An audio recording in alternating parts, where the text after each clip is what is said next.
G'day and welcome again to J Tackle Tips and Tricks.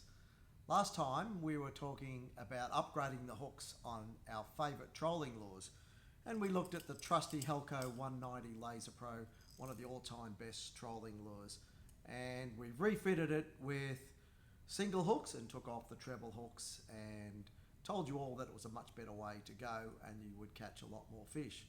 We mentioned on the side that we would rig this lure with monofilament trace, and about 80 pounds a really good size. Now the thinking here is that for a lure that's trolled directly off the nose, most of your bites come down in the body section of the lure, and mono's a pretty reasonable expectation that you won't get bitten off, and mackerel have got a certain aversion to wire, so that's a good reason not to use it. However, when we look at our other favourite Helco trolling lure, and that's the Max 190, is a slightly different kettle of fish.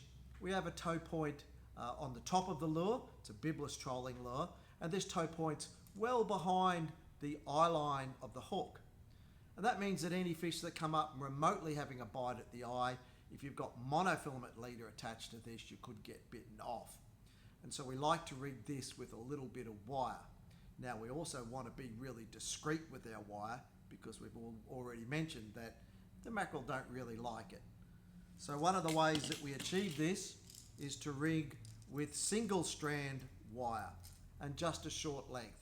And here's one I've got rigged up, and we've got around 25 centimeters of about 70 odd pound single strand wire.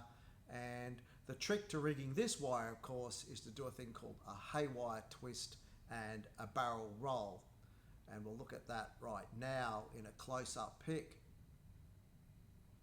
Of course, at the end, the single strand wire is really quite aggressive, and we wouldn't like to attach any monofilament directly to that. And so we put a small solid ring on the end of our loop in our haywire twist, and then we would attach a length of 80 pound monofilament leader to just provide a bit more abrasion resistance down to the lure. 25 centimeters not being much of a leader length at all. So there you go, to protect a bite off from our fish. And the key here is not to protect our lure losses, because if we do that, we generally tend to have lots of heavy wire and that chases fish away. So what we really want to do is have a mindset of, let's make sure we don't lose the fish, and a little bit of wire on these guys goes a long way to fixing that problem. So next time you're out there with one of these trusty Max 190s, run a little bit of single strand wire off the nose. You'll still get a lot of bites, and you won't get many unfortunate bite offs. Cheers. Thanks for watching.